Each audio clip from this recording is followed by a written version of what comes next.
Hello everyone, I'm pleased to announce my new tour for 2024. Beginning in early February and running through June, Tammy and I and an assortment of special guests are going to visit 51 cities in the US. You can find out more information about this on my website, jordanbpeterson.com, as well as accessing all relevant ticketing information. I'm going to use the tour to walk through some of the ideas I've been working on in my forthcoming book, out November 2024, We Who Wrestle with God. I'm looking forward to this. I'm thrilled to be able to do it again, and I'll be pleased to see all of you again soon. Bye-bye.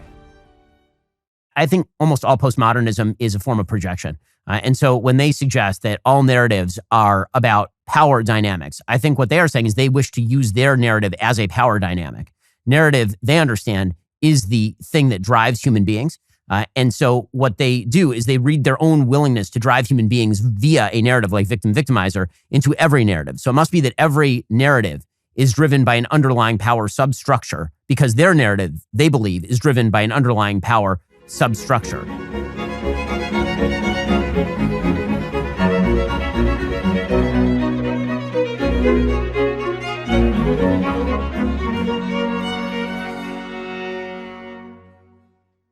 Hello, everybody.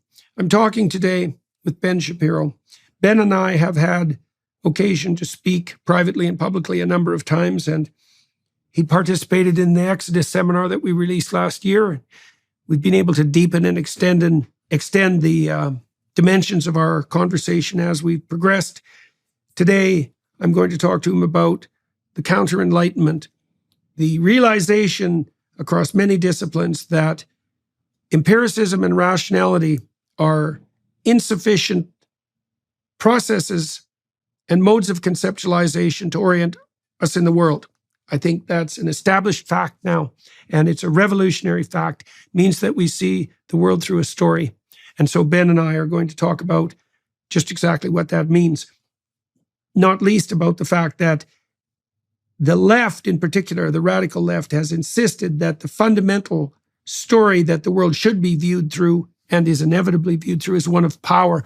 That leads to the victim-victimizer narrative that characterized Marxism and that now so bitterly characterizes whatever the hell it is that we have in front of us now, this demented pastiche of postmodernism and kind of meta-Marxism that makes everyone either a victim or a victimizer. We talk about that in detail. And so if you're interested in that, then this is the talk for you. So Happy New Year, Ben. Hey, thank you. Good to see you. Yeah, great to see you. Hey, so I thought we would avoid the political, at least to some degree, for the majority of this conversation. I actually have some ideas I want to talk to you about. And so I'm going to run them by you, and then I want your reactions, obviously. So here's the first thing I've been thinking about. So I'm writing this new book called We Who Wrestle with God. And one of its presumptions is that, I suppose, this is something I just talked about with John Vervaeke too. We've been conceptualizing it, I suppose, as a counter-enlightenment. So here's what I think is going on at the deepest level. So the Enlightenment was predicated on the idea that we could orient ourselves in the world either empirically as a matter of course, with regards to the data at hand, or rationally using a priori structures of logic, or as a combination of both. But that turns out to be wrong, which is what the postmodernists figured out. And it wasn't just the postmodernists. The AI engineers figured it out at the same time, the cognitive scientists, the affective neuroscientists, people who are studying narrative.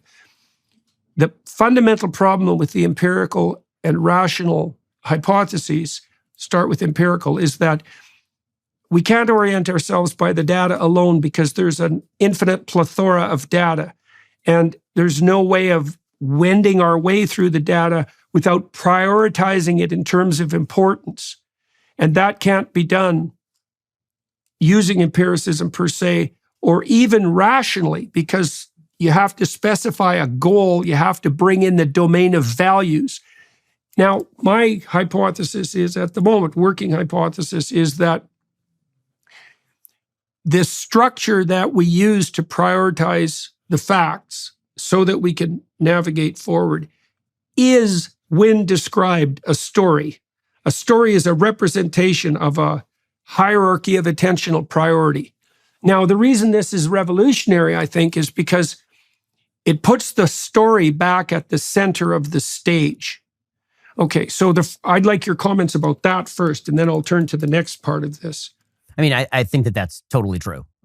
When you say that you have to have some sort of values frame to determine exactly how you view the data, that's obviously true, because as you say, there's an entire ocean of data out there, and how you prioritize which data is more important is dependent on how you value that data. That's true, in everything from abortion to the trolley problem. And anytime you get into some sort of dilemma about what human beings should do, the should is a question of values, and you can have as many facts as you want on the utilitarian after effects of that.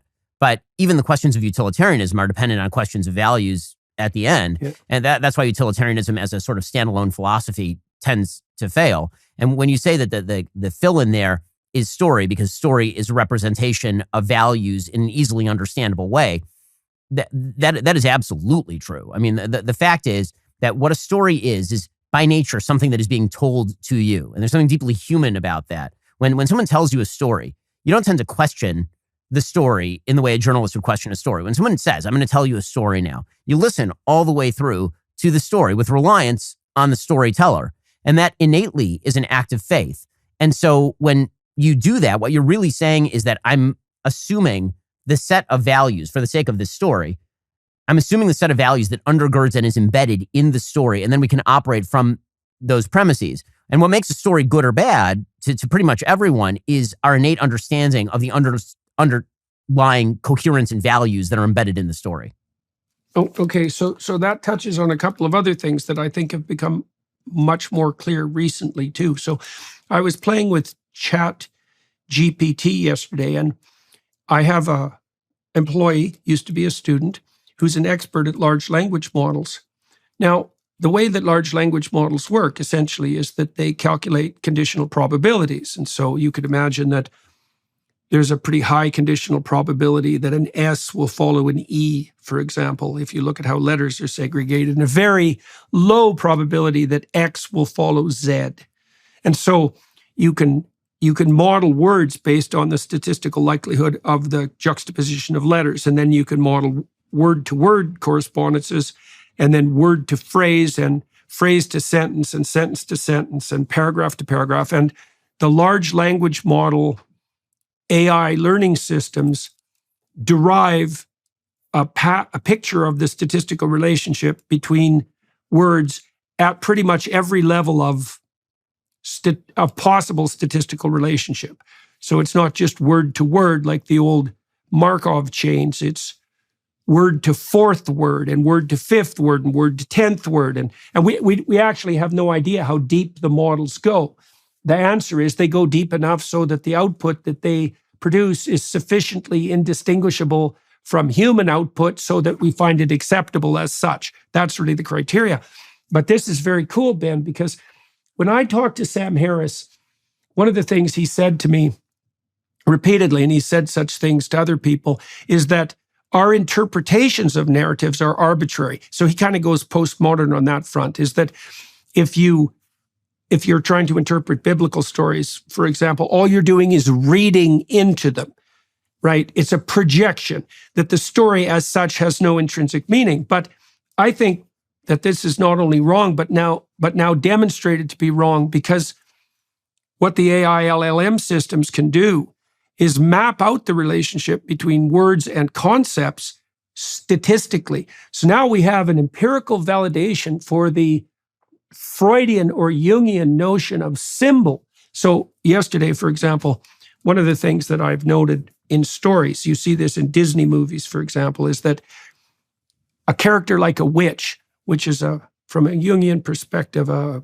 symbol of the negative feminine, that'd be associated with nature and chaos and the unknown and darkness and fecundity. And like there's a web of associated ideas.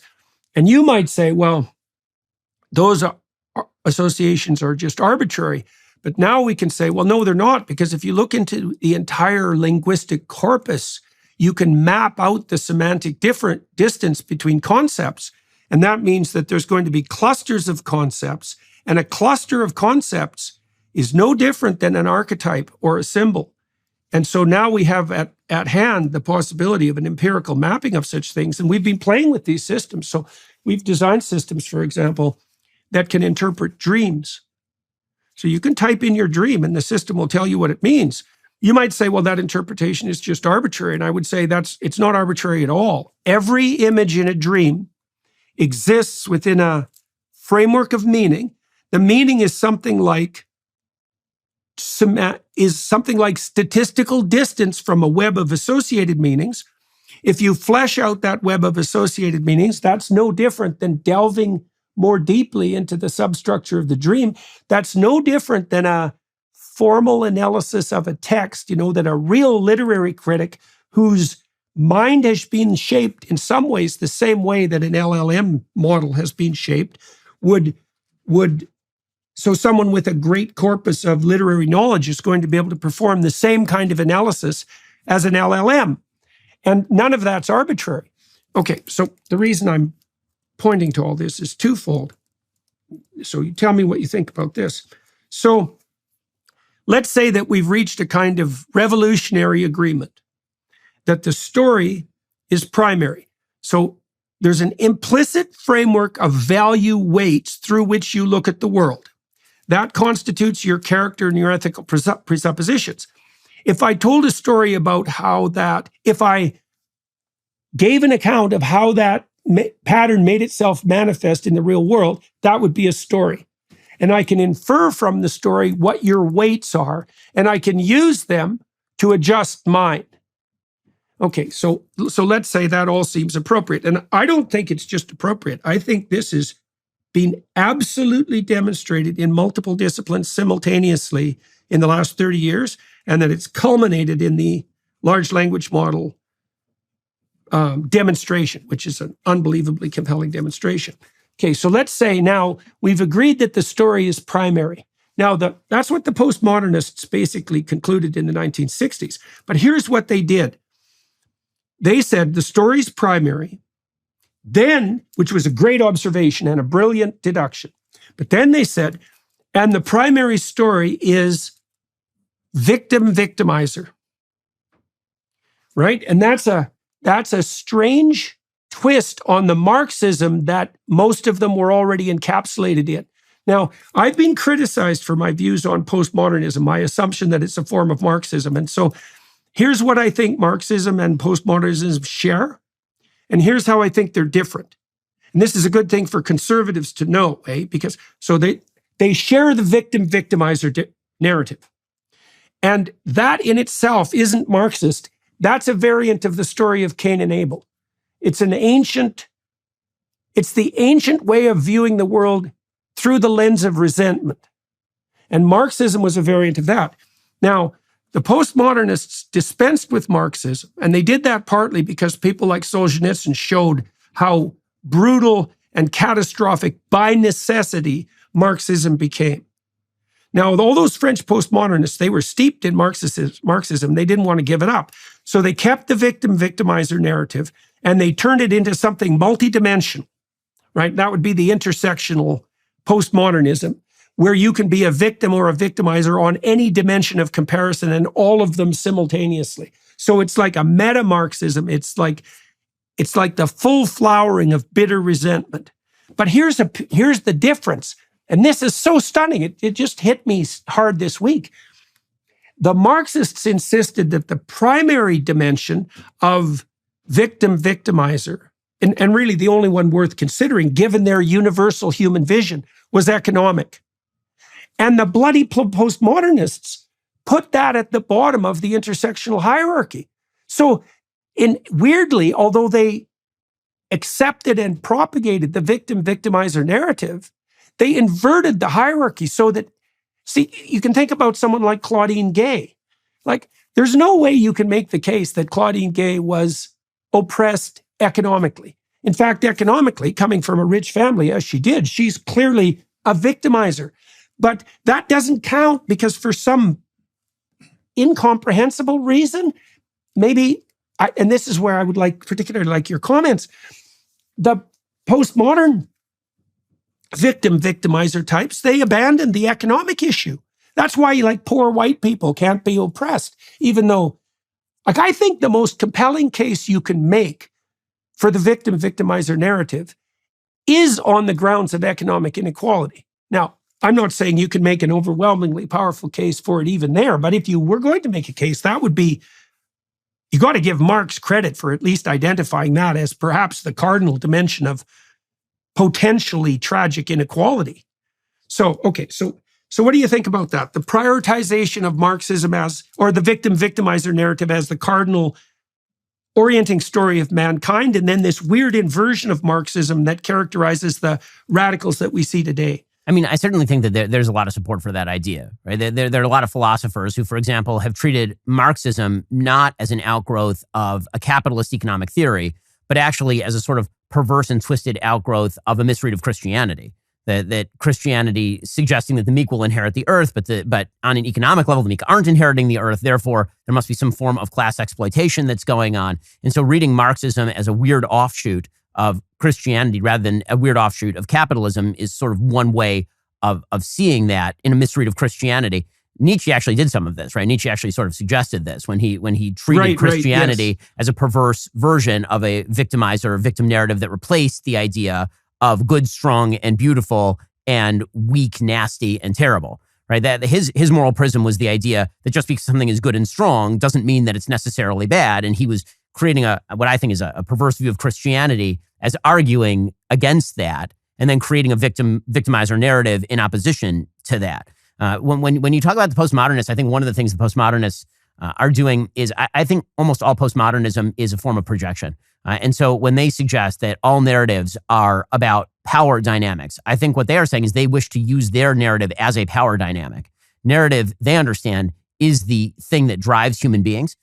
And so what they do is they read their own willingness to drive human beings via a narrative like victimizer into every narrative. So it must be that every narrative is driven by an underlying power substructure because their narrative, they believe, is driven by an underlying power substructure. And I think, obviously, that's wrong. And again, I think that also comes from a postmodernism, again, is sort of a weird, perverse offshoot of the Enlightenment in the sense that if you're talking about an a priori view of the world, which is that everything that you have arrived at in society, everything that preexists you, is effectively arbitrary or a version of crammed down power, that there's no validity to the world that you inherit, which is, I think, one of the premises of some of the changes that came about because of the Enlightenment, but also one of the premises of postmodernism, which is you get to wreck all the systems because you were born into an unfair system driven by perverse views of power.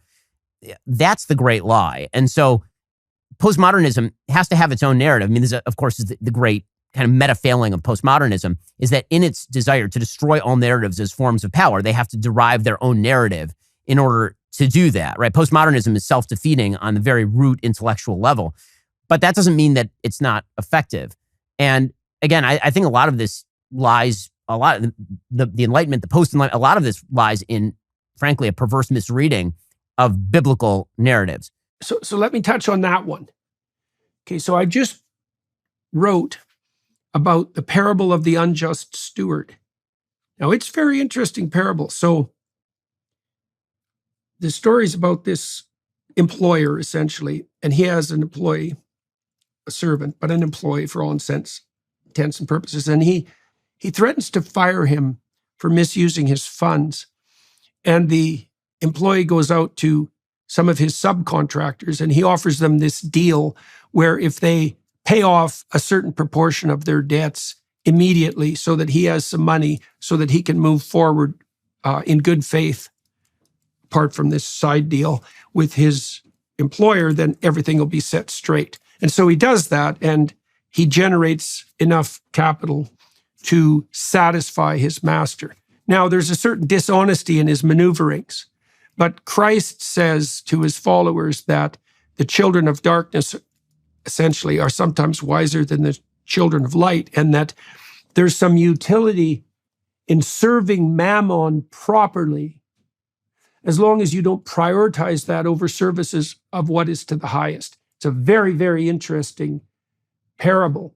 And because, as you mentioned, there's a reading of Christianity that has what you might argue is like an anti-materialist, anti-capitalist, pro-socialist bent. But I believe that a close reading of the Gospels puts that interpretation completely off to the side. There is an emphasis that those who claim false power will be held to account for that, and that those who are just and good but marginalized will be brought to the center. But that has nothing to do with an essential narrative of like fundamental oppression. It's a much deeper idea than that. That true virtue will be rewarded and false virtue punished, even if the false virtue is associated with material prosperity, right? That the truth will be revealed. So Christ's point in that particular parable is that the discipline that you can learn while managing, let's say, money, or managing money for someone else, managing material prosperity, is a virtue that is, first of all, genuinely a virtue, and that can be a precursor virtue to service to the highest possible good, which it should be a subset of anyways, and that it can't just be tossed off casually as, all service to material prosperity or life more abundant is, because of its materialism or its capitalism, to be regarded with extreme suspicion. And it's also not money that's regarded. It's not money that's regarded as the primary sin in the Gospels either. It's love of money, and that means the prioritization of money over God. It doesn't mean the pursuit of life more abundant. This is also a place, I think, where the Jewish tradition has got things very right, because my sense is there's a laudable emphasis in the Jewish tradition on the goodness of a good life, right? The material, present, physical goodness of a good life. And that is different than that spiritualized reading of Christianity that makes everything in the material world like damned and corrupt by definition. Yeah, it's a very weird take on Christianity, that Christianity is all about vows of poverty. I mean, given the development of the Western world as the richest civilization in the history of the world, and driven largely by religious Christians. I mean, if you look at the generation of American wealth, particularly in the late 19th century, for example, this is all religious men. I mean, John J. Rockefeller is attending church and dedicating churches. I mean, like this is this kind of bizarre notion that, Christianity is in direct conflict with capitalism or property rights or anything like that. It's obviously foolish and wrong. But that's why I say I think that Marxism is a bastardization in many ways of a misread of the Bible. And I think that so many of our problems, because let's be real about this, the Bible shaped the modern world. And so that means that even the perverse offshoots of the Bible shape the modern world. And so even the victimizer narratives that we see in the Bible, many of them are deliberately or maybe not deliberately missing the point. I mean, when people look at the Cain versus Abel narrative and they say that what that story is actually about, for example, is Cain being he's vicious and he treats himself as a victim, and Abel's the victimizer, and therefore he kills Abel, and therefore he's punished.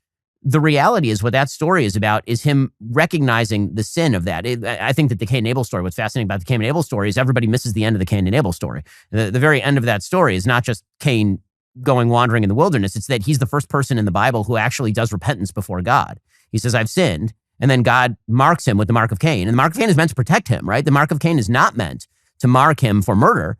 He says, I'm going to wander, I'm being an outcast, people are going to kill me. And God says, I'm going to give you this mark specifically to protect you because you've repented of the victimizer sin.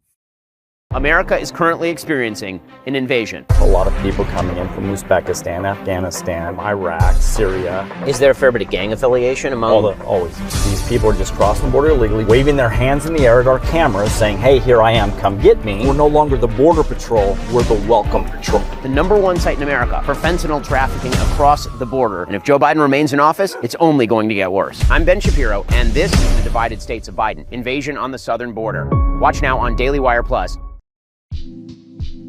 Starting a business can be tough, especially knowing how to run your online storefront. Thanks to Shopify, it's easier than ever. Shopify is the global commerce platform that helps you sell at every stage of your business. From the launch your online shop stage all the way to the did we just hit 1 million orders stage, Shopify's there to help you grow. Our marketing team uses Shopify every day to sell our merchandise, and we love how easy it is to add more items, ship products, and track conversions. Shopify helps you turn browsers into buyers with the internet's best converting checkout, up to 36% better compared to other leading commerce platforms. No matter how big you want to grow, Shopify gives you everything you need to take control and take your business to the next level. Sign up for a $1 per month trial period at shopify.com/JBP. Go to shopify.com/JBP now to grow your business no matter what stage you're at. That's shopify.com/JBP. Well, and he also says, he says that the sin that he's committed is more than he can bear. And I believe the reason for that is very much germane to the current political situation too, is that if you associate success of any sort with power, oppression, and corruption, and we should say that when success goes wrong, by the way, it does go wrong in the direction of power, right? So that power is a corrupting force, and there is a narrative of power. It's not the fundamental narrative. When Cain tears down his ideal, right, because his ideal is clearly Abel, it's Abel he wants to be, and he wants the relationship between Abel and the divine to characterize his life, and then he destroys that completely in a fit of absolute spite and resentment, and that's when he goes to God and says that his punishment is more than he can bear. And that's because if you do tear down the ideal, like if you identify success with oppression, then, well, all your success instantly becomes nothing but evidence of your evil. Well, you can't imagine, as a psychologist, understanding how reward works. I can't imagine a conceptual scheme more devastating to the function of the natural reward systems than to associate the attainment of a goal with what's most malevolent, right? There's nothing worse you can do than that. And, to give the devil his due. So one of the things I've been thinking, tell me what you think about this. I've been writing about this with Jonathan Pageau. We wrote an article for the Ark on this topic. Pageau walked me through one of the images in the book of Revelation. And in the book of Revelation, you see the whore of Babylon on the back of the beast that represents the state, this multi-headed beast. So the multi-headed beast is sort of a degenerate version of the unity of the state. It started to deteriorate, so now it sprouts multiple heads, right? Diversity heads, you might say, right? Right, and I mean that in some real way, because if the state isn't unified, it's fragmented. And a fragmented beast has multiple heads, and the heads can fight. So there's the demented state. On top of the demented state, on its back, is the whore of Babylon. And so the way that we've read that is that when the patriarchal structure deteriorates, so when masculinity itself becomes corrupt, the corruption of femininity accompanies it. And the destruction of femininity is something like the disinhibition of female sexuality. Maybe it's transformation into a marketable commodity. That's a good way of thinking about it. You can think about that in terms of OnlyFans and online pornography and all of that immediate, or even the selling of women in short-term relationships for sexual purposes. Women can sell themselves, just like pimps can sell them. And so there's this correspondence between the beast, the patriarchal beast destabilizing, and then the feminine destabilizing. And of course, it has to be that way because one sex can't destabilize without the other. Now, what's cool about this from a conceptual perspective is that the beast ends up killing the whore. And so here's a reading of that, is that the power-mad state will draw you into its clutches with the promises of unbridled hedonism, right? It says, like, you give us the power and we'll enable you to do whatever you want, right? Which means to fall prey to your short-term hedonic whims. But then the consequence of that, of course, is that the tyrannical state, once instantiated, makes any pleasure of any sort whatsoever not only impossible, but forbidden. And then one more thing on top of that. So imagine we're in a situation where God has died, and so the thing that united us has disintegrated. So now we've fallen into a state of disunion. Then you might ask, well, what powers arise in the aftermath of the dissolution of what's unified? And here's some answers. The goddess or god of nature, the god of power, the god of hedonism, so that would be like motivational whims, short-term motivational whims, and the god of despair, right, of nihilism. So those would be powerful uniting stories that don't unite everything, but that carry a substantive amount of explanatory weight. You know, like Freud, for example, his explanatory narrative was sex, which is an explanation essentially of hedonism. And the biologists like Richard Dawkins, they fall into that trap as well, identifying even the human impetus to propagate across time with nothing more than the reproductive urge, fundamentally. So anyways, imagine that there's a hierarchy of God, so to speak. You lose the top unifying God. That's the death of God. Mircea Eliade tracked that as a recurring phenomenon in history, by the way, that paralleled the disintegration of the states upon which the states that were founded on that unifying vision. So then it collapses into the next highest unifying narratives. Certainly power is one of those.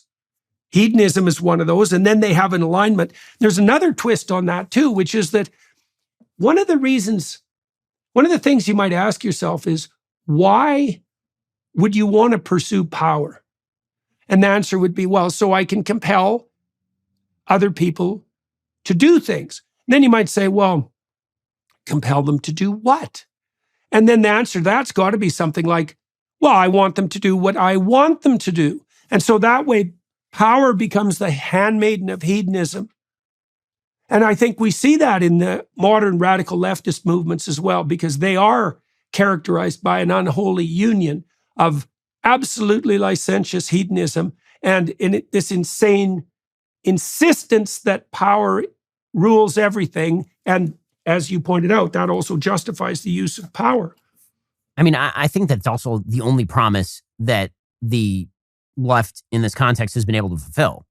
Meaning that the promise of tearing down the existing systems was that it was going to bring about human fulfillment, a kinder, better world, a more accepting and tolerant world, and unbridled hedonism. Well, it turns out that the last of those is the only one that has actually been fulfilled in the modern world, and the others are all lacking. The others are just not there because you actually need intermediate social institutions built from the ground up in order to actually provide for human fulfillment or human unity or any of these other things.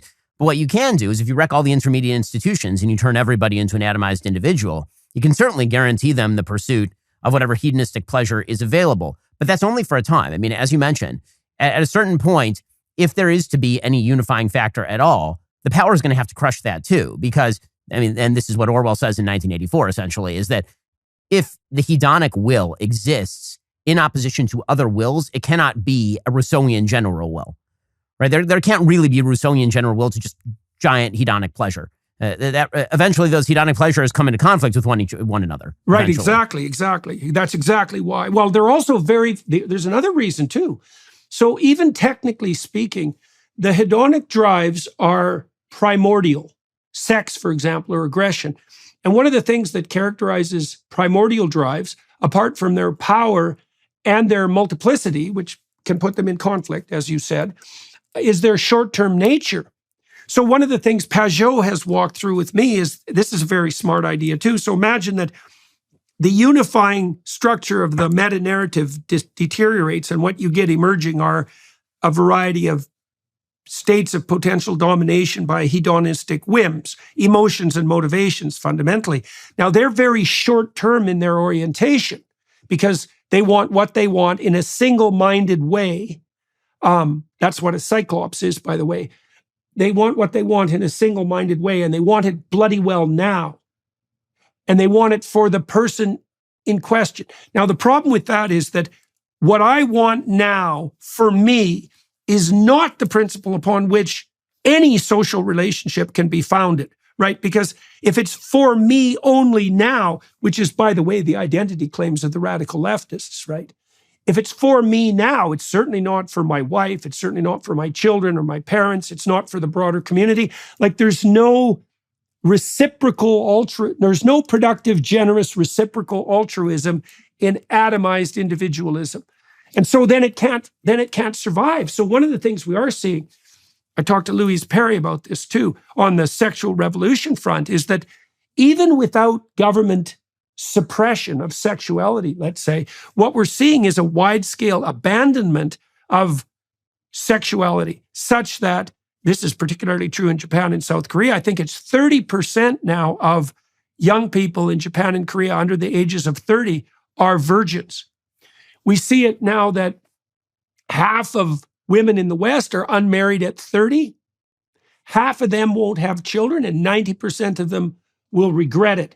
We see the wide-scale turning to pornography, right? And you could think about that as the ultimate expression of short-term hedonic gratification. But we see the consequence of that, and the consequence of that is inability to perform sexually and the disruption of actual relationships. So I don't even think we'd have to see the state itself turn into a totalitarian beast and eradicate hedonism. I think that the pursuit of short-term desire, which is also, by the way, what psychopaths do, right? Like, here's something cool. I've looked at the literature, psychological literature on this in depth recently. So that hedonistic mating strategy of one night stand, let's say, that absolutely characterizes psychopaths. And so one of the hallmarks of the development of antisocial behavior among adolescents is early and frequent multi-partner sexual involvement, right? So the short-term mating strategy that characterizes hedonism is literally indistinguishable from the dark tetrad orientation, which is manipulative, psychopathic, narcissistic, and sadistic. They had to widen the nomological spectrum to include sadism to get all the co-occurring pathologies properly clumped. And so it's so interesting, that this is something women should know. If you're dating a man whose fundamental orientation is short-term sexual gratification, he's either pursuing a psychopathic path of manipulation or you're training him to become that person. I mean, one of the things that also is fascinating about all of this is that the amount of sexual boredom in the society is extraordinary. So you have more sexual choice and variety available than literally any time in human history, given free license by the state because there are no intermediate social institutions in which sort of informal mechanisms of disapproval could make themselves felt. And one of the things, it turns out psychologically, that human beings are turned on by is taboo. And so when you get rid of literally every taboo, then people tend to get bored. And then the question is... Yeah, well, there's no novelty. Right, exactly. Novelty goes away, and particularly men are driven by sexual novelty. It's something that is very deeply ingrained. And the power of what marriage was supposed to be is it takes this short-term hedonic desire, and it's said, because female virtue still existed, that in order for you to obtain this, you're going to have to sublimate that desire for the building of something greater. I mean, the part of Freud that everybody ignores is the part where Freud actually is in favor of sublimation. Yeah, right? Right. It's only later psychologists and philosophers who suggest that sublimation needs to be destroyed and done away with in order to free all forms of human artistic and material expression. But Freud never says that. Freud says you actually have to sublimate a lot of those short-term hedonic desires to something higher. But again, that gets back to kind of the fundamental premise that you were speaking to, which is there is this narrative of accepted values that we all used to live inside of. And when you destroy that narrative by saying for some reason that it's not true because it's not coming out of your own head, well, once that happens, we don't hold the common narrative. There are no common narratives. And if there are no common narratives and everything is then acceptable, then what exactly is the taboo? Where does the sublimation take place? There is no sublimation and there is no future orientation, because what sublimation really is orientation of short-term in favor of long-term. Well, and in favor of other people, right? So it's long-term plus the social. Yeah, well, so you can do that. You can think about this technically as well. If there's no uniting narrative, here's the necessary consequences. First of all, there's no higher order superordinate aim. And that means motivation itself on the positive side takes a hit, because we experience positive motivation and the impetus to move forward. So that would be curiosity, hope, inspiration, enthusiasm, even aesthetic interest. We experience that only in relationship to an aim. And so if you destroy the ultimate aim, you destroy the structure upon which reward itself is dependent, apart from satiation-induced rewards, right? And they produce quiescence, not movement forward. Okay, so you lose positive emotion. Then you multiply negative emotion.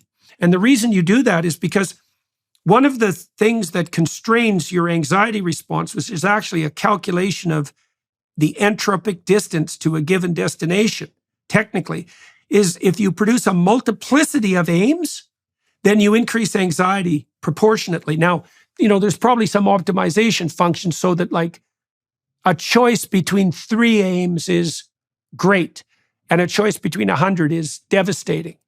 Okay, so that's 2 things that happens when the unifying overarching theme disappears. But there's a third thing too, which is something you pointed to. So there's a relationship between scarcity and deprivation and value, right? And so if you are surfeited by a stimulus, let's say, or a resource, so you're overfed, as soon as you're not hungry, food is of no interest. If you're stuffed, food is nauseating. Now, you remember in the Exodus seminar we covered, I don't remember if you were there for this, but I think you might have been. There's a situation when the Israelites are out in the desert, wandering around like demented slaves and bitching about the fact that they have no tyrant. They start complaining about the fact that they don't have enough to eat. And God sends them like quails until they're literally coming out of their nostrils. Right, yeah. First they complain about the manna, and then, they complain they're hungry, and God sends the manna, and then they say, we're tired of the manna, we want meat. And God says, you're going to have as much meat as you could possibly imagine. Right. And here come the quails. God actually gets angry. And actually Moses, for the first time, gets angry at the people over their requests at this point. Right. Well, and what happens is because they have an absolute surplus of what they hypothetically find desirable, it becomes disgusting. And this is certainly the danger on the sexual front. So we don't know, we actually don't know how much deprivation is necessary for proper sexual function to make itself manifest, right? Is that you have to, and it doesn't take much thought to figure this out. It's a rare person who hasn't primed their appetite with hunger before a Thanksgiving feast, right? You don't want to have a plate of pancakes at 5 o'clock if you're going to have a Thanksgiving feast at 6. And you might say, well, why not? Because more is better. And the answer is no. The right amount is better, and the right amount involves a certain amount of deprivation. And I think I read this interesting article yesterday showing that women are more likely to lose romantic interest as a relationship progresses than men. I don't think that's surprising. They're higher in trait neuroticism, so they're more likely to experience negative emotion. And then women have more. Their response to sexuality is more multidimensional than men because the risks are higher. In any case, one of the ways around that is for men and women in a marriage to stay apart from each other for periods of, these researchers looked at 8 hours. If you get some distance, the desire reemerges. And then you were talking about novelty. And so this is pretty interesting too. So you said men will chase novelty in a sexual relationship. Well, I think part of what is incumbent on married individuals is to figure out how to keep that novelty alive, right? So that means that each of them have to be transforming. And I think the best way to do that is in relationship to a spiritual pursuit. And then I think women also want novelty, but the novelty they're looking for in men is probably more multidimensional and performative, right? Because women are hypergamous and they like men who are above them in the hierarchy of status, let's say, or ability, likely ability. And I think what women want are novel displays of hypergamous capacity, and that is the novelty orientation for women in relationship to sexuality. Well, one of the things that's actually fascinating about this is that, biblically speaking, right? I mean, not to get into abstruse Jewish law, but I mean, this is actually right in the Bible. Forget about the abstruse Jewish law. I mean, right in the Bible, one of the mandates is that for a period of at least 1 week out of every month, married couples are not supposed to have sex. Right? This is right in the Bible. So one of the purposes of that, presumably, would be to create the scarcity and the novelty that you're talking about. Because if you're married, then obviously there's tremendous availability of sex. I mean, contra every single weird public opinion out there, married people tend to have sex significantly more than single people. And it is not particularly close. But theoretically, the scarcity goes away, the novelty goes away, and then so does the romance. Yeah. And so the Bible that's literally a danger says, anyways. That's a danger. right. And so the Bible literally says, like 1 week out of the month, minimum, you're toast. You can't do anything during this particular week. And I think that, again, there's a good rationalistic, and there's a good way, I shouldn't say rationalistic, because there's a reason for it, but it's something that inherited wisdom over time is sort of the message of the Bible. And I think that's, not knowing why you do the thing, but you do the thing and then it works, is in some ways much of what we're talking about, because that's the story of what works is the story, right? That's what we're really talking about at the end of the day. Once your business gets to a certain size, cracks start to emerge, and things you used to do in a day are now taking over a week. If this is you, then you need to check out NetSuite. 37,000 businesses have upgraded to NetSuite by Oracle. NetSuite is the #1 cloud financial system, streamlining accounting, financial management, inventory, HR, and more. NetSuite turns 25 this year. That's 25 years of helping businesses do more with less. They can help you close your books in days, not weeks, and drive down costs. Because your business is one of a kind, you get a customized solution for all of your key performance indicators in one efficient system with one source of truth. NetSuite will help you manage risks, get reliable forecasts, and improve margins. I cannot stress enough that you will have everything you need to grow all in one place with NetSuite. Right now, download NetSuite's popular KPI checklist, designed to give you consistently excellent performance for absolutely free at netsuite.com/JBP. That's netsuite.com/JBP to get your own key performance indicator checklist. Again, that's netsuite.com/JBP. Yeah, what works, all things considered, over the longest possible span of time and situation. Yeah, and so with regards to narrative, so you imagine that each person's life is a narrative, right, when described. Now, there's a competition for validity between those narratives. And here's what we do. So Mircea Eliade had tracked this with regard to the development of religious narratives. So you imagine, it's easy to understand, and it's very much like a large language model derivation, by the way. You can imagine that there's a bunch of natives sitting around a campfire talking about, like, the 10 people they admire the most. Okay, so now what that points to is that there's a commonality across those people, and the commonality is commonality of what constitutes what is admirable. Now, you can imagine another person, a young person, maybe sitting there listening to these accounts, right? And then you ask him later what the discussion was, and he doesn't tell you all 10 stories. He gives you an amalgamated composite of what constitutes the admirable hero as a consequence of deriving the central point from the amalgamation of 10 stories. Now, this is exactly what young boys do when they play the role of father in a pretend play bout. They don't actually imitate directly through one-to-one corresponding mimicry the actions of their father. They watch their father in multiple situations and abstract out the commonalities that make him a father. Right, so we abstract out the commonalities of admirability across a set of compelling stories.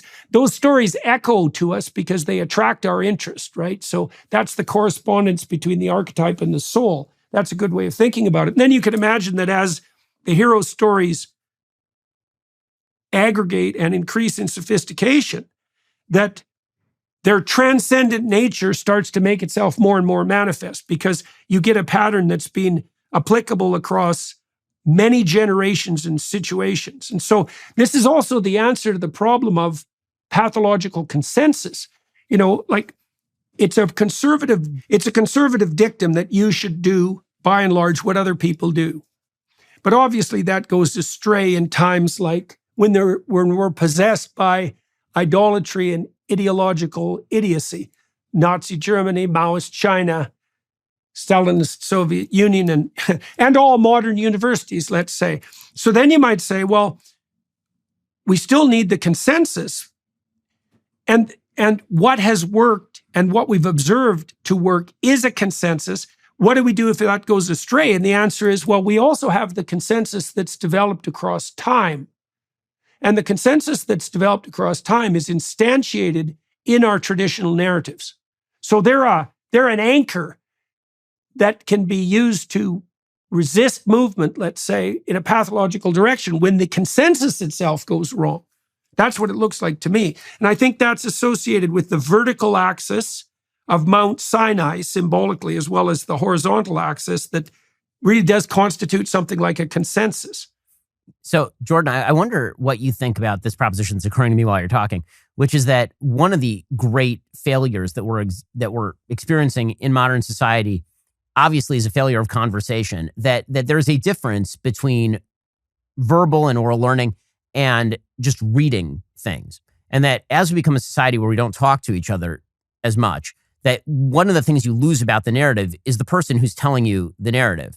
That when your parent tells you a bedtime story, it's not just the bedtime story, it's that your parent is telling you the bedtime story. When you sit around the campfire and you abstract that larger story, it's the people who you're talking to, who you trust to be good people, who are telling you their various stories that allow you to abstract that out. And so as literacy has increased over the course of the world, that's allowed for the spread of knowledge, but it's also shallowed some of the stories themselves, because you sitting in a room reading the Bible is actually not the same thing as you sitting in a room with people discussing the Bible like we did during the Exodus seminar and getting various points of view and then abstracting out the lesson. And so as we move from a society that engages in conversation and oral learning to a society that's very much about you and a device in front of you, or you and a book in front of you, or you and a TikTok video in front of you, that isn't actually enough. That the form of tradition that we need to get back to is a form of oral learning and conversation, a sort of back and forth dialogue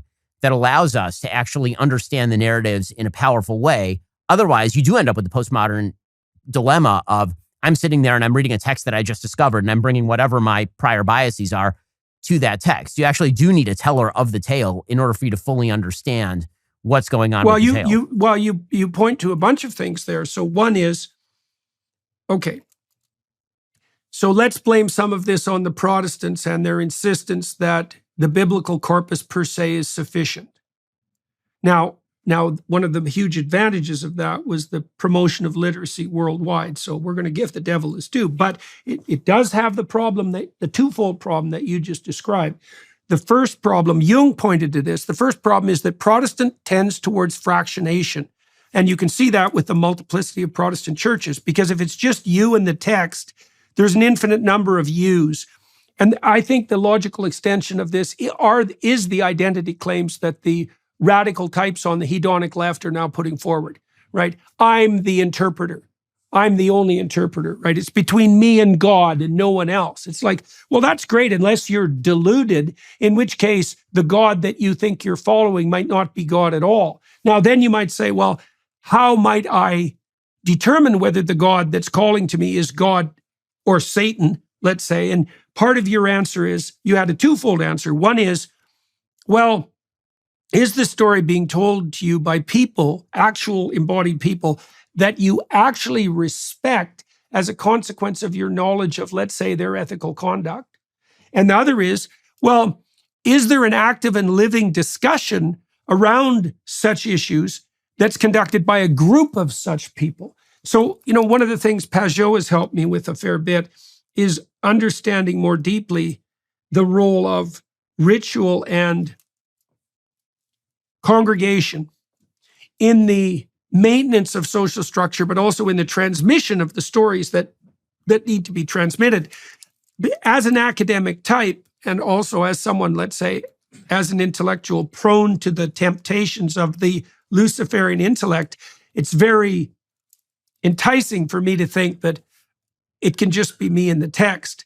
But the problem with that is that you're blindest at your blindest spots, and you need that additional community to tap you out of your delusional and unconscious self-serving atomistic individuality into something more like the universal space. And, talked to Sam Harris recently, and Sam and I suspect you as well, share a preoccupation with the reality of evil. And part of the reason that Sam beat the drum so hard for objective standards of morality grounded in science, so an attempt to reduce the narrative to the objective, was because he wanted to put a firm foundation under claims that there was a transcendent good. And the only way he could see to do that was through the empirical route. Now, I've been looking at Robert Axelrod's work on the emergence of cooperation in iterated systems. And I think there actually is a place where the approach that Sam favors can be integrated with the sort of things that you and I and the Exodus participants, for example, have been discussing. So imagine that there's a landscape of repeated interactions. Let's say they're voluntary trades of information, of emotion, of goods. The voluntary part's important. And that across those trades, there's a pattern. Now, Axelrod showed in his computational simulations that if you and I were trading under certain conditions, the best strategy, the winning strategy in a competition of strategies would be for you and I to cooperate. But if you cheated, for me to whack you with proportionate force and then to go back to cooperation. So that's tit for tat.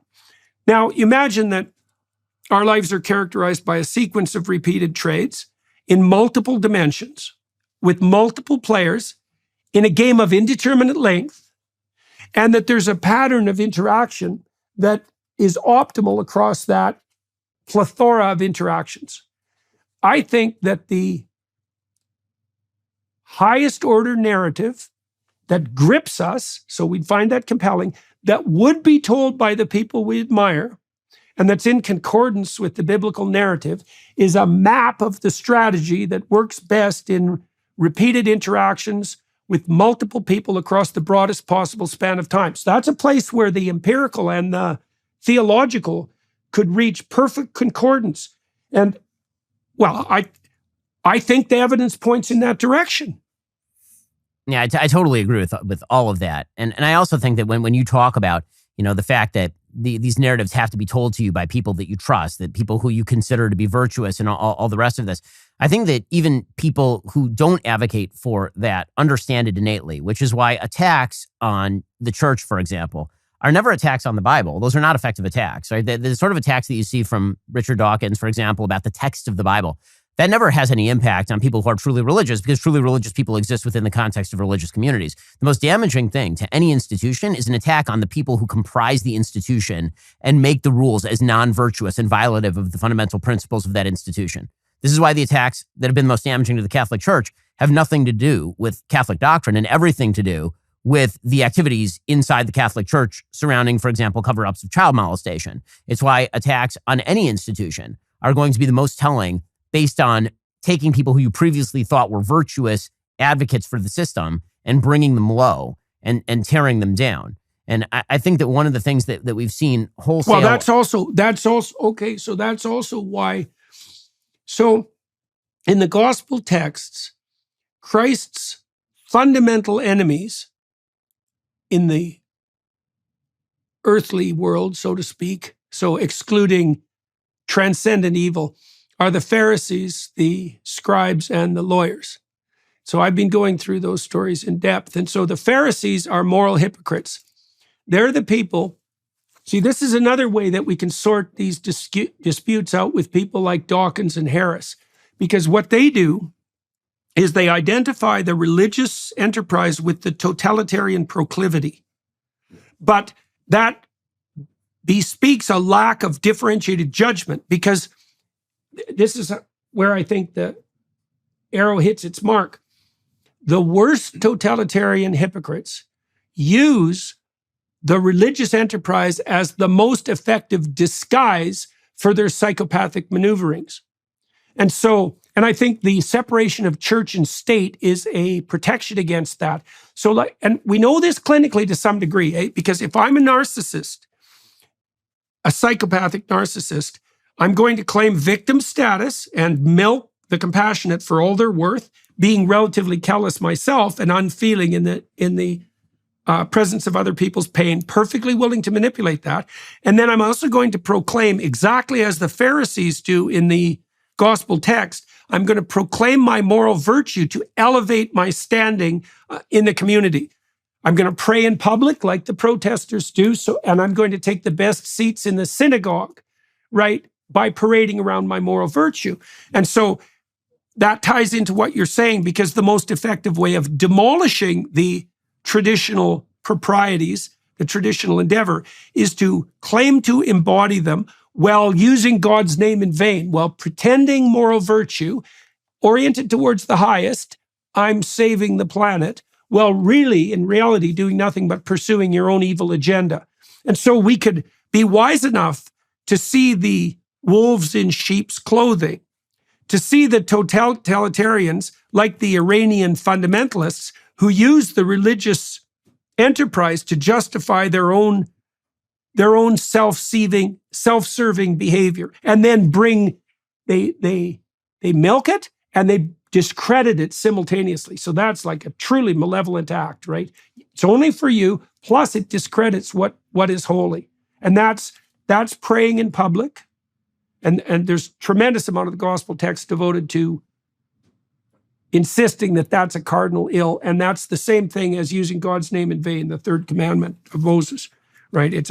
And I think it's one of the cardinal sins of our time, is to parade your moral virtue around in the name of what's holiest when all you're doing is elevating your own moral status. I mean, I certainly think that that's the case. And I also think that we have to be careful on the other side not to fall into the easy use of the charge of hypocrisy to destroy the principle, because you can see that exact same attack being wildly misused. Right? You can see everyone is sinful. And so the idea is that if I can discredit an idea by attacking the advocates of the idea as sinful, well, then you can basically destroy any ideology that way. It's why religious people, for example, very often say, oh, we're held to a higher standard. Well, I mean, to be fair, you should be held to a higher standard. You do proclaim to be religious. But it's also very easy to destroy entire swaths of ideology based on this, and using human beings' inherent fallenness and inherent sinfulness in order to discredit, and you see this literally with every ideology, right? Capitalism is bad because Bernie Madoff exists. Okay. So I got a good story about that for you. So you remember in the story of Noah, so Noah shepherds his family and the human race, for that matter, through the return of the pre-cosmogonic chaos, right? The waters come back, God floods everything, returning it to the state that preceded creation and brings up a new civilization. And Noah's to thank for that. Now, he goes out after he lands, because it's been a harrowing trip, let's say, plants a vineyard and proceeds to get rip-roaring drunk. And so that's a human failing. And Noah's only characterized in that text as wise in his generations, right? He's not a saint. He's not the savior. He's a good man, but a man, so he has faults. Now, here's what happens. This is so cool.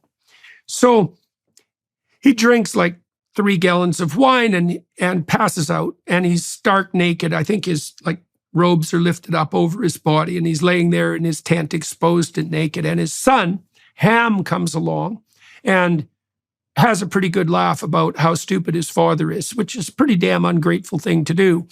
And foolish, because Ham would be a great accomplishment of Ham to be half the man that his father was. So anyways, he laughs at Noah, and then he gets his brothers and he says, hey, the old man's, drunk out of his mind. Why don't we go? And he's all sprawled out. Let's go over there and we can all join in a good laugh. And his other sons, Noah's other sons, take a blanket and they back into the tent and they cover Noah. Okay, and so they show him respect despite his flaws. Now, the way that story ends is that, in tradition, is that slaves are the descendants of Ham. And so the moral of the story is that if you're foolish enough to dispense with your wise traditions, because you can point to flaws that inhered to men better than you, far better than you, let's say Thomas Jefferson, for example, that you are walking a pathway that will turn you and your descendants into the slaves of people who have proper respect for tradition. And that seems to me to be, that's spot on. That's dead on. It nails the pride, because Canada is unbelievably appalling in this regard. Our politicians will apologize even for imagined historical wrongs, even if they show no sign whatsoever of being anywhere near as wise as the people who hypothetically committed those wrongs, just so they can parade their moral virtue in comparison to the great men of the past. And one of the things, too, that is worth thinking about in that regard is there's almost nothing more cowardly than attacking the dead. Because even more than the unborn, they can't defend themselves. Right? Well, and it's very difficult to read into that attempt to demoralize and devalue the past.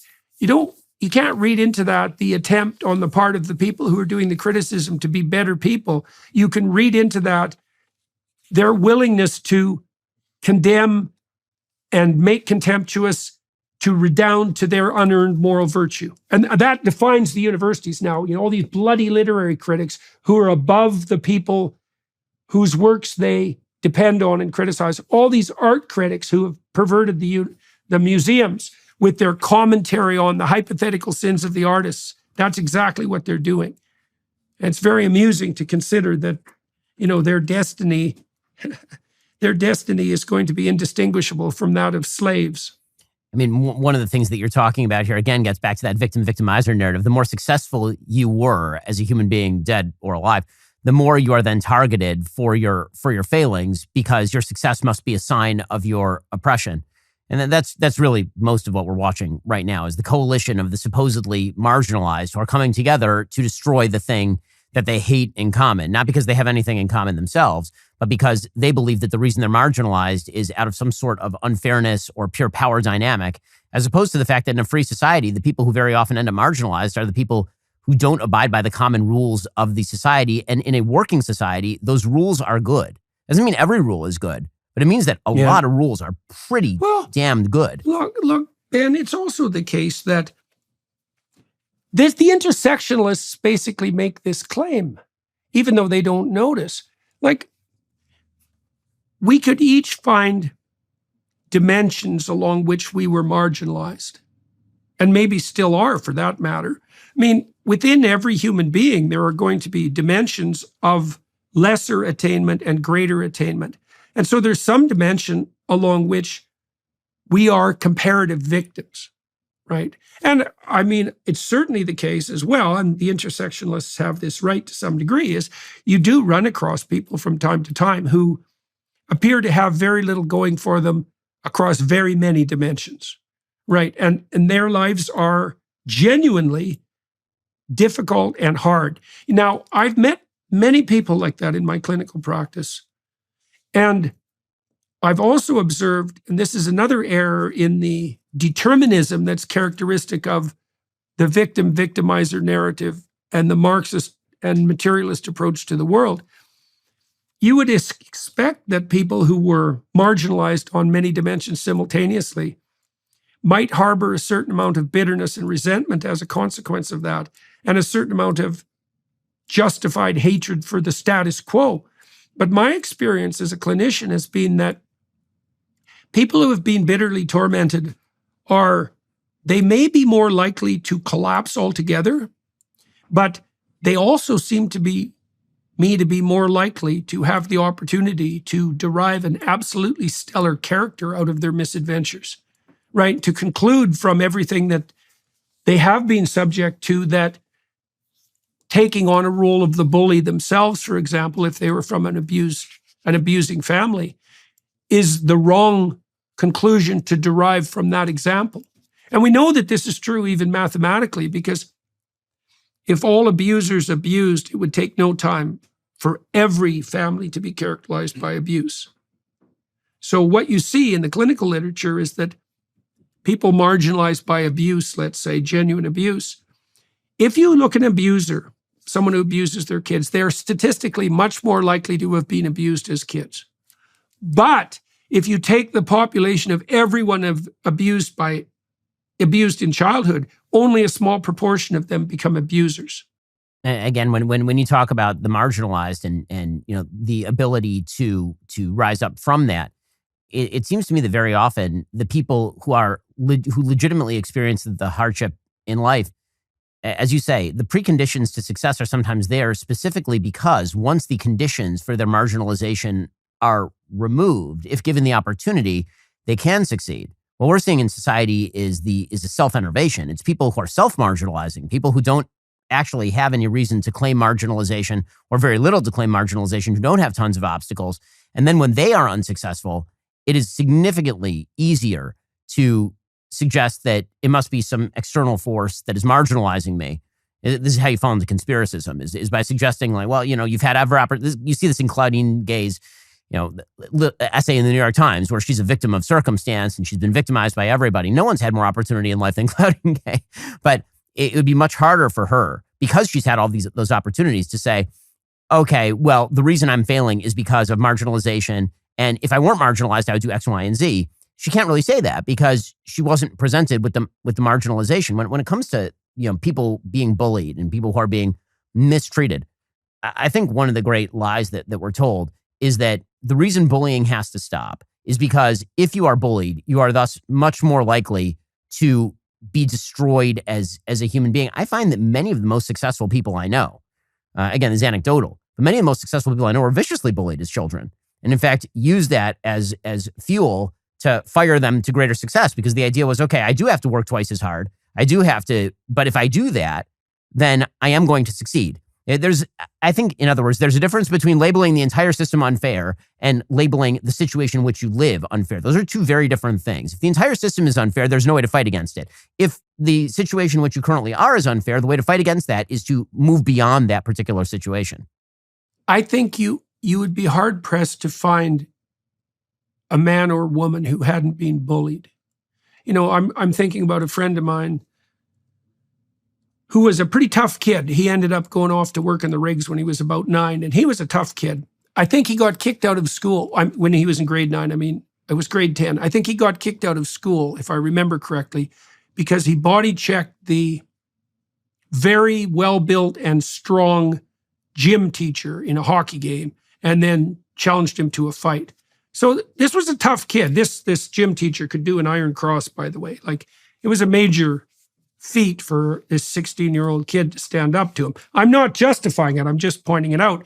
But I also remember him in grade 6 being chased and pounded daily by the bullies who were in grade 8. Most boys, I can't remember any of my childhood friends who weren't subjected to some degree of sustained bullying. Because even if you're the toughest kid in your class, you're not the toughest kid. There's no 12-year-old or virtually none who's tougher than like the 15-year-olds. That just doesn't happen. And then you might say, well, what about women? It's like, have you watched women? Like, they may not be getting into physical altercations, although that's not as rare as we think it is. But the probability that any given woman has been unmercifully bullied by some pack of mean girls for some prolonged period of time is virtually certain. That could happen within a family as a consequence of sibling rivalry, or it can happen in the broader social sphere. And, I've been reading about the Christmas stories again. I've been writing about the Gospels, which is why I'm bringing them up. But, you see in the birth of Christ the same threatened beginnings as you see in the birth of Moses, right? So Christ is born in the lowliest of places, and worse than that, he's subject to severe murderous persecution by the state authorities. Now, Moses is threatened in the same way. He's born to Jewish slaves, and the Pharaoh determines that all the firstborns are going to be killed. Now, you might ask, well, why are these two great heroes presented as victims? And the answer is, well, the vulnerability that enables us to weave a victim-victimizer narrative around our own lives is built into every life. Like, everyone starts out unbelievably vulnerable and subject to the depredations of nature, chaos, and the depredations of the social order. And we all have to contend with that. And one conclusion to draw from that is that the world is dominated by power. The proper story is oppressor and oppressed. And the appropriate response is the kind of bitter resentment that characterized Cain. And another response is power corrupts and the world is full of unfortunate vulnerability, but our job is to act as moral agents, to not make a bad situation worse, and to strive toward the good. And it's also the claim that our reliable traditions were founded on the latter proposition and not on the basis of power. And I also think, so I looked into the anthropological literature on the tradition of the elder. So most societies have elders. Now, if the Marxists were correct, the elders would be the rich people who had power, and they would have been using their socioeconomic status as a kind of cudgel to dominate the positions of authority. But that isn't what happens in the anthropological literature. The elders are, I think the easiest way to characterize them, they're people who have a lengthy, publicly observable, and genuine history of honesty, productivity, and generosity. And they've derived a wisdom from that. And the reason they're elders is because people go to them voluntarily to ask them for their advice. Right? Well, that has nothing to do with power. Quite the contrary. Quite the contrary. And you have to be a real bloody cynic to look at a functional society like the United States and say, oh, that's all power. It's like, no, some of it is power. And when it corrupts in the direction of power, just like a marriage might, if husband and wife start to play tyrant to one another. But that doesn't mean that that's the bloody fundamental story upon which the whole thing was founded. That's exactly. Obviously, we're in agreement on that. I mean, I think that the attempt to do away with traditional wisdom, particularly in the form of the elderly, has also, had some pretty dire after effects, not just in terms of loss of wisdom, but in terms of we ourselves. I mean, one of the purposes of a community, like a traditional social community, the elders in that society provided what you're talking about, the wisdom and the knowledge and the advice. And in return, the people who were younger basically supported them. I mean, that was the economic deal. You supported your parents. And one of the reasons that people had kids is because they knew that in their old age, they would have to be supported by their children, but their responsibilities were not alleviated. The grandparents had a major role to play in kinship networks. It's not as though they just sort of dropped off and lived in the back room and watched TV all day. They actually had a role to play in child care and child's rearing and advice to parents and all the rest of this sort of stuff. And then gradually, as we saw the encroachment of an ever larger state that basically took away the responsibility of parents to grandparents, what you saw is the marginalization of the elderly. It didn't make the elderly more valuable. It made them significantly less valuable. The fact that you as a child were supposed to support your parents meant that you also made demands of your parents, like, I need your advice on something. I want to know what's going on. Being able to just, ship grandma off to an old age home or shuffle her onto Social Security and then, let her spend her waning years watching soap operas, it's been devastating for not only the elderly in the United States who have largely been marginalized, but to younger generations who really need the wisdom of the elderly in order to continue to function. We've broken the chain of transmission, and we have done that through, I think, economic methods. And one of the great untold stories that I think some of the nationalist conservatives have right is that economic conditions have broken down many of the social relationships that were not primarily economic, but had economic benefits to them that have now been removed by the state. Now, I think where the nationalist conservatives are wrong is they attribute that to capitalism, whereas I think that it's much more state interventionism in these particular areas, alleviating burdens of responsibility. But one of the things that at root is that we tend to think in Western society of responsibility as burden, when in fact responsibility for the vast majority of people across time is actually a form of freedom. Responsibility. I mean, it's meaning and freedom. Yeah. Yes. I mean, it's why as you become older, you as a person want more responsibility. You don't just want the ability to go out on a Saturday night. You also want the responsibility that comes along with that, because every duty, every freedom is going to come along with a certain level of additional responsibility if you want to use that freedom wisely. It's why, when you see small children, I watch my own kids, right? They're 9, 7, 3, and 7 months. When I watch them, the thing that they play at is not actually like cruising around in the car. What they tend to play at is the role play of responsibility. It's why small girls play at being mom, right? They take dolls and they play at being mom. It's why young boys will play at building things. It's an actual social function that they are playing at very often. And that's something that kids aspire to. And then we as adults are like, well, I can't believe my kids they can't wait to become adults, look at all the responsibilities I have. But remember back to when you were a kid, that was a cool thing. Responsibility was a cool thing. And I mean, I still think as an adult that responsibility is a cool thing. Oh, I think definitely. the coolest thing that I do is the stuff that I'm responsible for, whether it's my kids and my wife and my household, or whether it's the employees of my company. Like that, the more responsibility you have, I think, frankly, the cooler your life is, because those things don't hem you down. They define you. Without that, what exactly? Well, we could say responsibility voluntarily undertaken and accepted. Yes. Right. Yeah. I don't think there's any difference between that and meaning. Now, if it's forced on you, that's a different story. But we also know from the biblical corpus as well that there's a tremendous emphasis by God, let's say, on objecting strenuously to excessive use of force. Never use force if it's not justified. And it's justified in the most constrained of circumstances. Moses is bitterly punished for using force, even at the end of his life. So here's something too with regards to your observation on the older people. Jonathan Haidt has written a fair bit about the coddling of the American mind, and we see the infantilization of children and young adults and even adults themselves increasingly characterizing educational institutions, say. But maybe part of that is a consequence of the breakdown of intergenerational transmission of knowledge with regards to child rearing, because one of the things I've noticed with my kids is that like they had the model of our family for disciplinary practices, and they know those models. But I've watched, and it's often useful for them to have the example of the response of Tammy and I to the misbehavior of our grandchildren to bolster my children in their conviction that intervening to discipline them so that they're socially desirable is acceptable. So imagine this, Ben.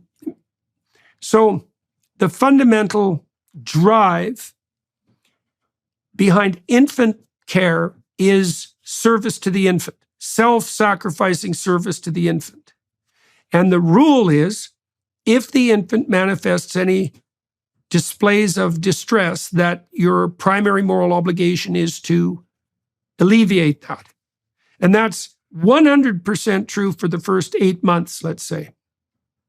Okay, so the default feminine proclivity is the amelioration of emotional distress. Immediate amelioration of emotional distress. Now, that becomes problematic when there's a conflict between short-term emotional distress and long-term thriving.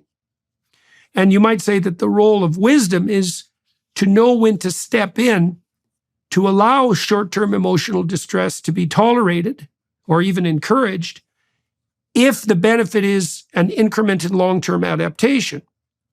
Now, older people are wise enough to know, well, your kid wants that toy in the grocery store right now and is willing to have a fit about it. But if you give in to his tantrum and reward it, you're going to produce a child who other children can't stand, because he'll play in that infantile manner whenever he's in a social circumstance.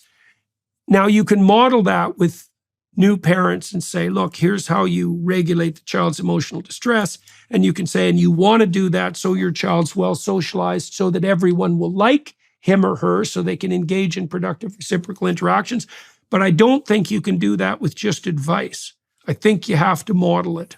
I mean, I totally agree with that. My wife and I are very close with my parents and also with her parents. And one of the rules in the household is that, my parents discipline my kids. When my kids are doing something wrong, I actually want them to discipline my kids. By the way, I don't actually think this is relegated to grandparents. I think that elders in the community and other parents we know who have older kids, I think it's actually quite incumbent on societies. We have this weird thing in the United States, actually, that is not usual in some other societies. In other societies, when it comes to children acting up in public, for example, it's actually pretty much expected that somebody is going to discipline the kid, whether it is the parent or not the parent. You see this in a lot of other societies, and it actually makes, I think, for better childbearing and rearing, because it's considered sort of a social responsibility that if some kid is violating the rules, yeah, exactly, then there will be someone there to say the thing. In the United States, because we're very autonomous and we're very autonomy oriented, the idea is that if you say a word to my child, I'm going to be super duper angry at you and very, very upset about that. But I don't actually think that that's right. And it's certainly not true in, for example, my own religious community. If we're over at somebody's house, and we're constantly interacting, obviously, with people in my immediate religious community, it's a very tight-knit community. And if we're over at somebody's house and my kid does something wrong, I want somebody to discipline my kid. And in the context of generations, I mean, what you're talking about, what basically the elderly are, is they are the living tradition, right? In fact, in the Jewish community, you're supposed to stand up for an elderly person and a Torah scholar the same way. And when they enter the room, theoretically, you're supposed to actually stand up in respect to that person. Why? Well, because my parents have already seen the outgrowth of either doing it right or doing it wrong when I was a kid, right? I only have the immediate knowledge of how old my kids are, right? I know how to raise a 9-year-old. I don't know how to raise a 16-year-old. I don't have a 16-year-old. I know how to raise my 3-year-old to be 9. I know how to raise my 7-year-old to be 9. I don't know how to raise my 9-year-old to be 16. And so, that's where my parents really are effective, because they've done it 4 times. So they know how to raise a 9-year-old to be 16 and how not to raise a 9-year-old to be 16. And so, again, the marginalization of the elderly, largely, for economic reasons, the removal of the elderly from the home, for example, which again is strange because American homes have grown. We've actually, one of the great lies of modern American economics is that people are somehow living worse now than they were in 1980, which is not true. And one of the things that we have is more living room. One of the things that theoretically we could do is have our parents live with us more often if our parents can't afford to live on their own. And I think that would actually be of great benefit. The lack of intergenerational dialogue is truly bad. And by the way, it's working in both directions. People who are 40 aren't having kids, and also their parents aren't with them. And so they're just kind of there. And you want to talk about prolonged adolescence. Not having kids and not having parents is the definition, I think, of prolonged adolescence. Well, the other downside of that, too, is that one thing you can be certain of is that you're going to get old. And so there is really no difference. There is no difference between how we treat the elderly and how we will be treated. Like, those are the same thing. And that should give everyone pause. Really, that should give everyone pause. Because we tend, even the fact that we have a conception, a category like the elderly, in some ways is absurd because, well, it's a category that will include everyone. So how we treat the elderly is no different than how we treat ourselves. And the logical corollary to that is, well, we should treat the elderly like we want to be treated because, well, that's coming down the pipelines and a lot bloody faster than you think, too. So, it's obviously complicated because life is complicated. So there's really no sense in going into that. But it's definitely something that's much worth consideration. Yeah. So let's turn from that for a minute. I'm curious about what it is that's occupying you intellectually these days. What problems are you trying to solve? And I'm also curious about how that might tangle into the Daily Wire's stated ambition to expand their offerings both conceptually and on the popular front beyond the realm of the immediate, the political. So what is it that you're trying to think through? What are you working on?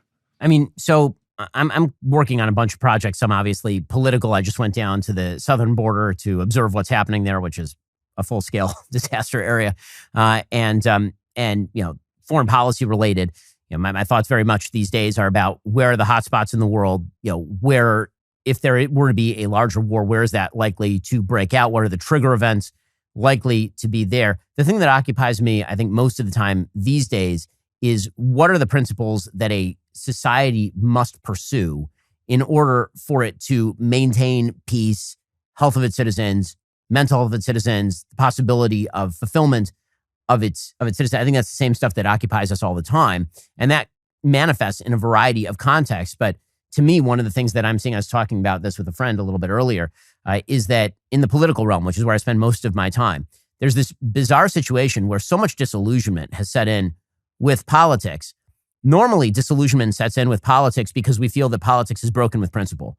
We say we have these certain principles and our politicians just aren't meeting with our principles. In the same way we were talking about religious hypocrisy earlier, that we have a set of things that we want from our politicians, we're not getting them, and so we're very upset with that. And so in the name of principle, we have to change our politics.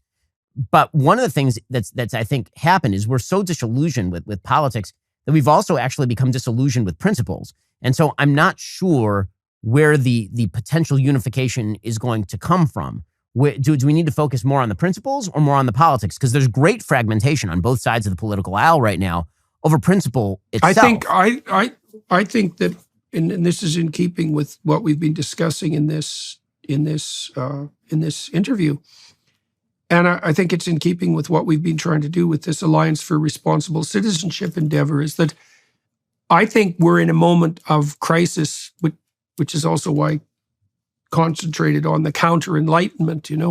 We're at a time where fractionation and disagreement is so profound that we have to go underneath the principles to what's genuinely sacred and sort that out again. I think that's partly why I think, one of the things I've noticed, Ben, you tell me if this has been the case for you, but especially in the last year, it's become increasingly difficult to do a podcast with a political figure of any stature that gets any views. There's sporadic exceptions to that rule, but I did one with DeSantis, and he's certainly a top 10 political figure, I would say worldwide, certainly in the US. And he did a credible job, but the view count was not great. And certainly the lesser political figures in terms of general popularity that I've interviewed, Mike Pence, for example, and Chris Christie and others, they're performing dismally. We also saw at the ARC conference that people who spoke about first principles had videos that went viral when we released them on YouTube, and anybody who spoke politically, just nothing. Like, it didn't matter what their reputation was, man. It didn't even really matter what their quality of speech was. If they weren't addressing even what was under first principles, there was no interest. I totally agree with that. I mean, I'm seeing that myself, and which is kind of an astonishing thing, because it fundamentally presupposes that our institutions are not the issue. It fundamentally presupposes, like, we're all focused on, in politics, how do you fix the institutions? How do you change the balance of power? How do you change the structures? But what you're saying, and what I think we're all saying, is that it's a much more severe problem than that. The institutions are sitting at the very top, and the institutions are meant to do things like counterbalance interest against interest in the United States.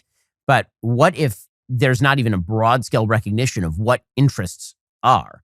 What if the fundamental terms of the debate have so radically changed that we can't even decide what we're debating on anymore? And that's also what it feels like. It feels like we don't even know very often, sort of the rubric that the people we're talking with are working under, because the fundamental terms of commonality, the language itself, is just not there. It's just gone. And so you remember that's what happens in the Tower of Babel. Yes. Right? This is a tower built to a false god, and the consequence of that is that nobody can talk to anybody anymore. The languages fragment. And that is exactly the situation we're in now. I mean, I think the best indication of that is that we have conversations about what constitutes a woman. Right. Exactly. And that's so insane. I actually don't think that there's any place to go on the insanity front past that. When you lose that commonality, when you lose the commonality of sexual identification, everything else is completely up for grabs. Yeah, I think that's totally true. I think I think it's gone to, we have no commonality on what it means to be a human being anymore. And so, and those lines are actually being blurred more sophisticated fashion by AI than you have with regard to the sexual binary. But it's really, but at the same time, what's made it so difficult is that, you want to have these conversations with people, but there's an entire punishment structure that has now been attached to the conversations themselves. And so having a conversation with somebody who's perceived as being, quote unquote, of the other side, even if that's not rooted in principle, because you can't name what the other side is based on principle anymore, because principles politically don't really matter. But there is a punishment structure that does exist with finding too much common ground with somebody who may oppose you. The Democrats are particularly possessed by that terror. Sure. I have tried for years to get leading Democrats who will happily talk to me privately to come on my podcast. And it's been 6 years that I've been trying to do that. And with very, very few exceptions, the response has been essentially not that they're not interested, but that they're terrified that they'll be pecked to death. Now the terrible consequence of that is in part that not only have those conversations not occurred, and I would conduct them in good faith, and I offer all my guests like editing rights over the outcome, or the right even to scrap the whole interview. And that's a genuine offer. No one's ever taken me up on either of those, by the way. But now I think the moment for that kind of, I actually think the moment for that kind of political dialogue has probably passed, because my sense is now that even if I got leading Democrats, with maybe a tiny number of exceptions, on my podcast, no one would watch them. Right. No, I think And that's so right. I I think that's totally right. And so the question becomes, what kind of conversations are productive at this point? And so what you're seeing is that in the vacuum where the conversation doesn't have, we can't have that council of people sitting around the fire and talking about virtue because nobody has a common concept of virtue. You see figures who are rising, again, across the political aisle, who just use extremely charged emotivist language. And that extremely charged emotivist language goes directly to the root of how people feel without any sort of virtuous substructure. And so I'm making this statement. The only reason you would disagree with this statement is because you're an evil person who's a child molester. I'm not kidding. I mean, this is literally the level of discourse in so much of sort of the cultural sphere. And so how do you build on that? And to me, what that says is that, maybe the time for large scale, broad scope, 30,000 foot building is ending. And what we actually need to do is go back to the campfire, meaning that make people, privy to the campfire. But one of the things that you've been doing a lot, Jordan, with things like the Exodus series or the or some of the other things you're doing, is giving people access to that campfire of people who they see as virtuous, that they can actually have that sort of conversation, be in dialogue with that. But a lot of that's going to have to take place on the small scale. And social media radically opposes the small scale. It's a scalable enterprise in which the person with the most hits is rewarded. I'm not sure there's going to be a substitute in the future for in-person events and meetings with people that are going to allow them to find, again, the little platoons of society that have been broken up are going to have to be rebuilt. Well, I think that's partly why my tours have been popular, because it's a mystery in some ways, right? Because much of what I say, you can get your fill of whatever I have to say online. Now, I do say new things in my public appearances, but I don't think that people fundamentally come there for the new things. That's like a bonus. The reason they come there is to find a community, right? To do something collective. Exactly, to engage in a collective celebration and gathering. And it does seem to me too that, especially as the ability to produce fake videos propagates, and we're going to be increasingly unwilling to separate the wheat from the chaff in the virtual world, that the value of in-person meetings is going to increase. So, and with regards to the shallowness of the political dialogue, I've been following this Bill Ackman, Chris Rufo, Claudine Gay, Harvard episode. Ackman, as you know, is a billionaire who is now a Democrat political activist, taking a somewhat conservative tack. And I've been watching that, him working at least side by side with Christopher Rufo. And I'm not displeased about the outcome. But when I'm watching that, I keep thinking, well, it's good that Mr. Ackman has noticed the corruption of Harvard. But it's the wrong level of analysis, because the corruption that made Claudine Gay a reality, and then even more profoundly made the spectacle in DC, where the UPenn, MIT, and Harvard presidents made absolutely dreadful, preposterous parody fools of themselves, that's reflective of a conflict that's almost unimaginably deep. And dispensing with Claudine Gay will have virtually no impact on that. I mean, I totally agree with that. I will say that Ackman himself has become an anti-DEI activist, which means that he is engaging at a level that I frankly didn't expect him to engage at, or many other people in this particular battle. But yeah, I mean, I think that the problems in American society run so deep and in Western society run so deep that the only way to fight them is the hard thing that nobody wants to do, right? The easiest thing to do in politics is to speak into camera and distribute it on YouTube to 1 million people. Right? You can do that. That's not super hard to do. The hard thing to do is to raise a good family. The hard thing to do is to join a religious community. The hard thing to do is to actually build again those structures that we all took for granted for literally dozens of generations over time that have been completely eviscerated and destroyed. That's so hard to do and so intimidating to do that it almost feels useless while you're doing it, because the scale of the problem is so large that it feels like when you're piling a pebble, atop a wall and then the tsunami is coming, what are you doing? But the answer is that, again, it's going to take a lot of pebbles to actually build that wall. Well, it's also the case, too, that in some ways, even within the scope of your own argument, is an illusion. Like if it turns out that the stability of the West is predicated on the sanctity of marriage and the stability of the family, then what that genuinely means is that there is nothing more important that you can do, despite surface appearances, than to be faithful to your wife and to raise your family properly. And that any temptation you have on ideological grounds to downplay the significance of that, what's one family in a sea of 2 billion families? That's the quick nihilistic response. That's all delusion. And that the idea that what you're doing is pointless because it's just you against the mass, let's say, that's the voice of the devil himself, so to speak, proclaiming the nihilistic uselessness of your mortal life.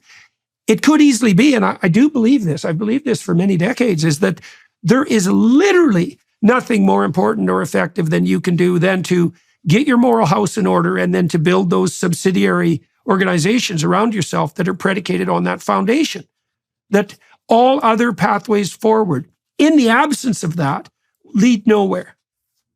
Yeah, no, I mean, I think that's exactly right. I think one of the predicates to conservatism, or frankly, to just basic human responsibility, is the acknowledgement that anything that's worth building has to be built from the ground up. And if you try to impose it from the top down, it not only tends to fail, it tends to fragment everything. That one of the things that you see in the temptation of politics, I think one of the reasons why interviews with politicians don't work anymore is because the temptation of politics is fundamentally a lie, and people understand it, which is, okay, if you put a bunch of weight at the top of the system, but there's nothing at the bottom of that pyramid, all these societal substructures have been destroyed, it's just going to collapse. And we keep arguing over who should put the pressure at the top of the system, but any pressure at the top of the system is just going to essentially create larger cracks in the foundation. We have to rebuild, and the rebuilding process is so long and so hard. And as you say, it's easy to fall prey to nihilism in that. But the reality is that societies are filled with people, over time, society is filled with graveyards, filled with people whose names you don't know. And you'll never know, right? We know a few names from any generation. I mean, one of the intimidating things about being, in the public eye is that we all tend to think of ourselves as, quote unquote, having a legacy. How many names do you know from 1810? Right? I mean, like anyone, even the most knowledgeable people, how many names do you know? A couple hundred names from 1810? How many people were alive in 1810? A lot. Hundreds of millions of people were alive in 1810, right? I mean, the reality is that the vast majority of human beings over the course of time won't have a quote unquote legacy, except for the part that they played in the building of the social fabric that is going to be passed down generation to generation, and which we just accept with literally our mother's milk as we're born into that society. So you can either be a part of that social fabric, or you cannot be a part of that social fabric and hand something down that's good to your kids, or hand something that's worthless down to your children. And so again, I think that the fundamental battle, and you're seeing it, it's true in every area of life, and it's frustrating to have to fight these battles because, again, I feel like I grew up in an arena. I think we all feel like this, actually, if you're above a certain age, meaning like if you're above 30, right? I'm not all that old. I'm turning 40 right now. Like if you're above a certain age, you remember when basic truths were just taken for granted. It is good to have a mother and a father in the home. It is a positive good to have children. It's not a matter of apathy as to whether people have kids. People should have kids. It is good to have kids. It is good to have multiple kids, right? These were all things that everybody, when I was growing up, used to. It is good to see people as individual human beings and not as members of races. These were all things that we took for granted. And now we're having to re-argue first principles. And and I think that one of the things that I've found, and that's frustrating to me on a personal level, because again, I spend my life arguing these principles on a day-to-day basis, is that in reality, some of those arguments are going to be won and some of those arguments are going to be lost. But the real effect that I'm going to have on the world is what my 4 kids end up doing, right? That's actually what the real effect that I'm going to have on society. That's true for nearly everyone on planet Earth. You know, I may be able to have like a slightly outsized effect in just the fact that I can convince some people that they should do the things that I think are worthwhile in life, get married, have kids. Maybe there'll be a few thousand people over the course of my career who do better things with their life because they listen to my show. But in reality, like the most long-lasting thing that you can do is not the rational. It's actually it's the things that we do and we don't know why. You know, one of the things that I think, you know, the rationalists have gotten totally wrong, and there's a lot of good psychological and biological evidence that you know way better than I do, is that we tend to come up with rationalizations post hoc. Right? There's plenty of evidence to this effect that if you literally, if you literally, you know, are the study that I'm thinking of is one where, effectively speaking, you are prodded to move your limbs in a particular way, and then you are asked about why you moved your limbs in that particular, and you will make up an excuse. You will actually try to justify why this thing happened, and you weren't just like physically, you know, forced to do the thing. That is the reality of human life. Is that most of the things that we do are not driven by us rationalizing the things that we do. We're rationalizing activities that have been promulgated and made second nature to us, and sometimes first nature to us, over time. And you wreck those fences, you wreck that whole system at your own peril. And that's what we have done. And so rebuilding that is not a matter of a day. It's not a matter of a week or a month or a year. It's a matter of centuries. When you shatter a stained glass window, it took you a moment to shatter the stained glass window. It may take years to rebuild that stained glass window. And that's the part that's intimidating and very difficult. And the way the stained glass window is actually rebuilt is not even by drawing the schematic of the stained glass window, which is, I think, something you and I both try to do daily. Somebody's actually going to have to like go out, find the sand, make the glass, color the glass, create like all of those structures. And that's the hard part. Yep. Well, that's a good place to end, Ben. And it's a good time to end. Most of you watching will know that I'll follow this with another half an hour on the Daily Wire side, and I'm going to walk Ben through some autobiographical material, which I'm looking forward to. And so, yeah, well, thank you for talking to me today and for helping me explore these ideas a bit further. We're going to do a gospel seminar. You and I have discussed this and your possible participation in that. Just for everybody watching and listening who knows about the Exodus seminar, we're going to do the same thing with the Gospels at the first week of April with many of the same, many of the usual criminals, you might say. And so I hope some of you are interested in that. I'm certainly interested in that. It's going to be very, I learned a tremendous amount in that Exodus seminar, and I'm hoping that the same thing will happen when we reconvene. And I'm very happy with the Daily Wire for facilitating that, and also for all the success we had with the Exodus seminar, which that's gone extraordinarily well. And I think it speaks, that fact, which is a very unlikely fact, that did happen, that it went well, and that it was popularly received, also speaks to exactly what we were discussing today, which is this widespread cultural hunger for a proper discussion of really the sacred, what's even underneath first principles. And so it's very useful to be engaged in yet another conversation that pushes that along. So anyways, we'll turn over to the Daily Wire Plus side for everyone who's watching and listening. You could join us there. And to you, Ben, thank you for talking to me today, and to everybody here in Toronto for making this possible, and the film crew there. All right, Ben, good talking to you. Thanks so much.